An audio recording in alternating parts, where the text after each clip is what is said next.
Cek satu.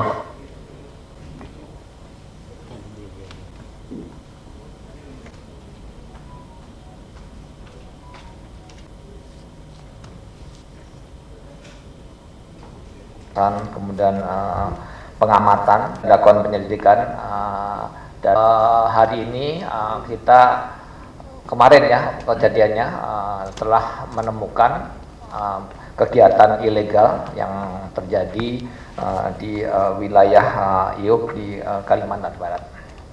Untuk lebih jelasnya, mungkin tanpa memperpanjang waktu, kami minta kepada Direktur Teknik dan Lingkungan, Pak Nindyo, untuk bisa menyampaikan seperti apa sih kegiatannya dan modus operandinya seperti apa, sehingga bisa menetapkan, bisa melakukan dugaan terhadap terdakwa yang kita bawa di belakang kita malam ini. Silakan Pak Direktur.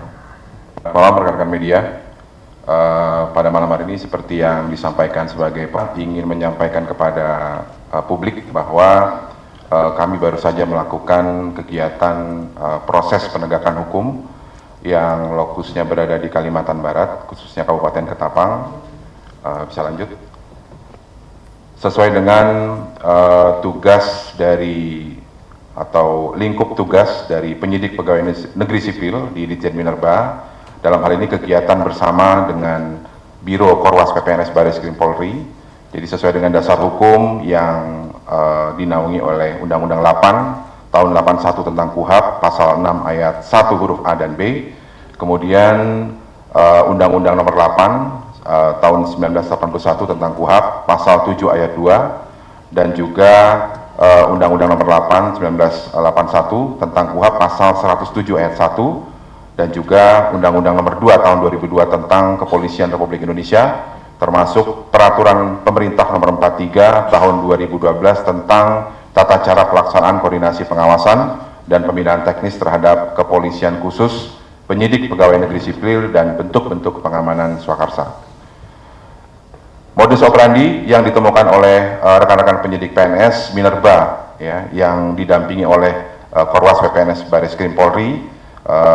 Kegiatan diawali dengan kegiatan wasmalitrik, yaitu pengawasan, pengamatan, kemudian penelitian serta pemeriksaan. Ditemukan adanya aktivitas tanpa izin yang terjadi di tempat kejadian perkara yang dilakukan oleh tersangka inisial YH, yang bersangkutan merupakan warga negara RRT atau Republik Rakyat Tiongkok. Kemudian modus yang digunakan dalam tindak pidana ini adalah memanfaatkan lubang tambang dalam ya, atau tunnel yang saat ini statusnya masih dalam pemeliharaan dan tidak memiliki izin operasi produksi, sehingga dengan alasan kegiatan pemeliharaan dan perawatan tersebut, pada kegiatan yang ada di tambang bawah tanah tersebut mereka melaksanakan kegiatan produksi, yaitu pengambilan biji emas di lokasi, termasuk mengolah dan memurnikan di dalam terowongan tersebut. Dan hasil kejahatan tersebut ya dilakukan pemurnian dan kemudian dibawa keluar dari terowongan tersebut dan kemudian dijual dalam bentuk dore atau bulion emas. Atas kegiatan ilegal tersebut, tersangka dinyatakan secara terang benderang melakukan kegiatan penambangan tanpa izin sebagaimana yang dimaksud di dalam pasal 158 Undang-Undang nomor 3 2020 dengan ancaman hukuman kurungan selama 5 tahun dan denda maksimal 100 miliar rupiah. Dan perkara ini juga sedang dikembangkan menjadi perkara pidana dalam undang-undang selain undang-undang Minerba. Kemudian ini ada beberapa dokumentasi foto-foto barang bukti yang di lapangan karena tim baru selesai melaksanakan tugas tadi pagi.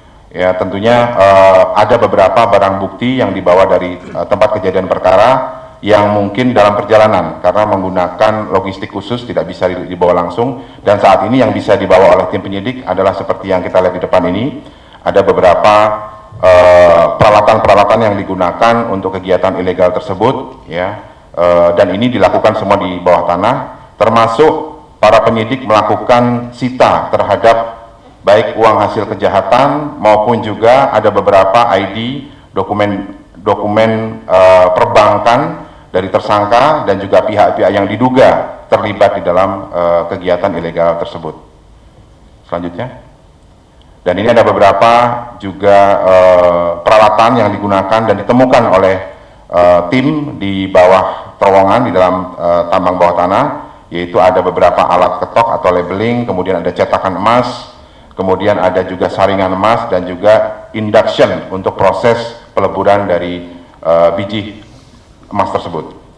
Dan beberapa alat berat yang ditemukan sebagaimana yang difoto, kita lihat ada loader yang bekerja di bawah terowongan, termasuk digunakan dump truck listrik untuk melakukan mobilisasi terhadap material yang dikerjakan di dalam terowongan. Selanjutnya, kemudian untuk melakukan estimasi terhadap volume material yang keluar oleh tersangka, kemudian kita melakukan juga penunjukan terhadap surveyor yang kompeten dalam melakukan pengukuran, dan saat ini masih berlangsung kegiatannya, bahwa saat ini kita menghitung ada total panjang 1648,3 meter, ya, artinya itu dimensi panjang dari terowongan, dan materialnya volume saat ini hitungan sementara adalah sekitar 4.467,2 meter kubik. Dan ini beberapa model yang sementara ini hasil dari tim surveyor pengukuran sudah dilakukan, dan saat ini kita akan terus melakukan pendalaman terkait dengan volume yang sudah bisa dipetakan di bawah tanah. Dan ini adalah beberapa foto-foto, mungkin para rekan-rekan media bisa melihat di terowongan ini ada bukaan-bukaan biji yang terlihat mungkin di sebelah atas itu, dan masih diduga sementara itulah menjadi sasaran dari kegiatan ilegal tersebut. Untuk kerugian negara sendiri, karena tim baru saja kembali pagi tadi dari lokasi, dan sesuai dengan instruksi Bapak Menteri SDM melalui Bapak Dirjen Minerba, kami diminta untuk melakukan konvers malam ini, sehingga untuk kerugian negara akibat kegiatan ilegal ini masih dalam perhitungan oleh pihak-pihak yang memiliki kompetensi dan juga lembaga terkait, khusus untuk menghitung kerugian negara akibat dari kegiatan penambangan ilegal ini. Demikian rekan-rekan wartawan dari saya kembalikan ke Pak Karu. Silakan Pak Karu. Media yang tadi disampaikan, ini alat berat masih dalam proses perjalanan, dan sampai nanti penetapan untuk lebih lanjut. Mungkin kami buka kalau ada dari Pak Resim, dari penyidik kami buka beberapa pertanyaan kalau ingin awal. Ini utama tadi yang berapa sih nilai kerugiannya masih dalam.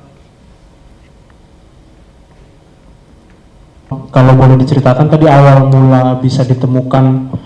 Tadi kan juga disebutkan tidak menutup, ini kan masih urusan tambangnya, tidak menutup atas pelanggaran-pelanggaran yang lain. Silakan Pak Direktur mau menambahkan. Dan ini merupakan kegiatan wasmalitrik dari kawan-kawan PPNS. Artinya kita memiliki beberapa data dan informasi hasil pengawasan dan pengamatan. Ada beberapa yang tentunya kami nilai setelah dilakukan evaluasi perlu dilakukan penegakan hukum di lapangan. Dan salah satunya adalah yang kita lakukan di Ketapang ini. Jadi kalau ditanya, memang ini sudah hasil pengamatan dari kawan-kawan melalui beberapa informasi, dan juga ada beberapa data dan fakta termasuk dari APH lain. Kemudian terkait Pak Thomas, kenapa adanya alat-alat tadi, memang seperti yang disampaikan bahwa lokasi tunnel ini memang dulu pernah ada aktivitas karena ini dalam wilayah berizin, namun saat ini tidak ada izin produksi dari yang bersangkutan. Dan kenapa ada alat berat di sana, memang kewajiban dari perusahaan itu untuk memaintain tunnel agar tidak ada kejadian-kejadian membahayakan keselamatan ataupun merugikan lingkungan. Sehingga ternyata aktivitas peralatan tadi disalahgunakan untuk kegiatan produksi. Disinilah letak pidananya. Terus kemudian satu lagi Pak Cepi ya, Petromindo.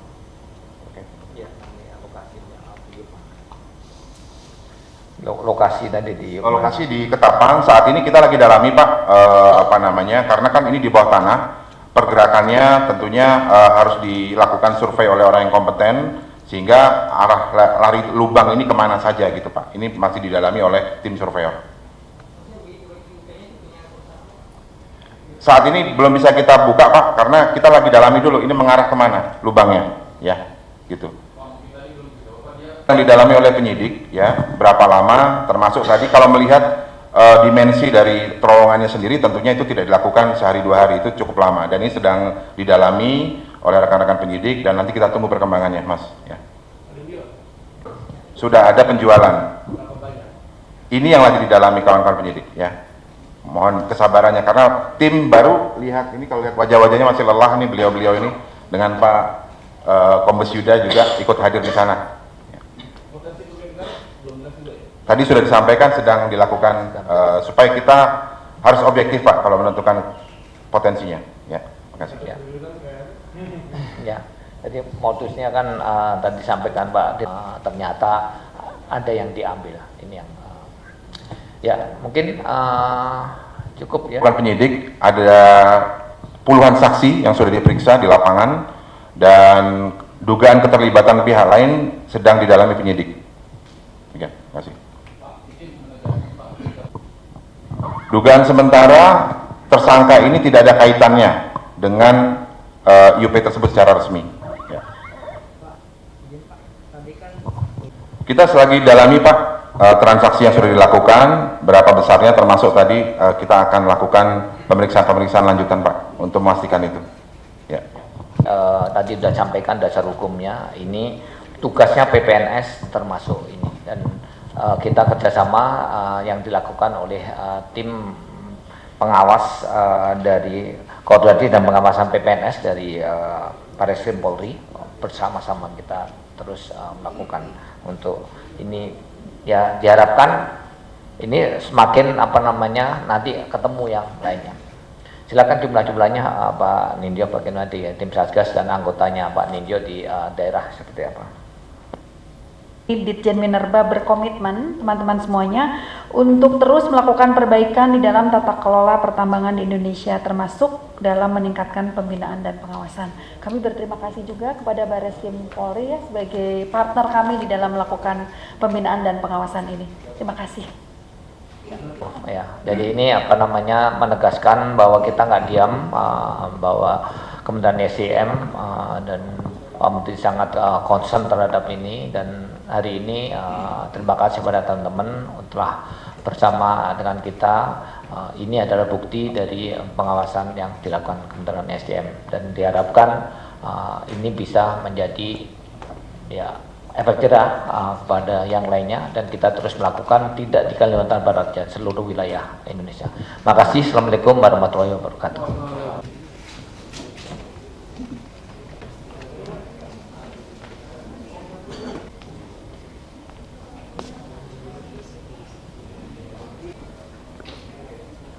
Karena itu memang sedang betul-betul pemerintah sedang dalam pembahasan, justru masih dalam pembahasan. Udah hasilnya pembayaran. Yang bahas udah pada ini. Duitnya 10 juta. Udah kan? Hah? Tarik dulu kan? Belum. Sorry. Udah, mana yang lain? Minta tuh Mama Jetri.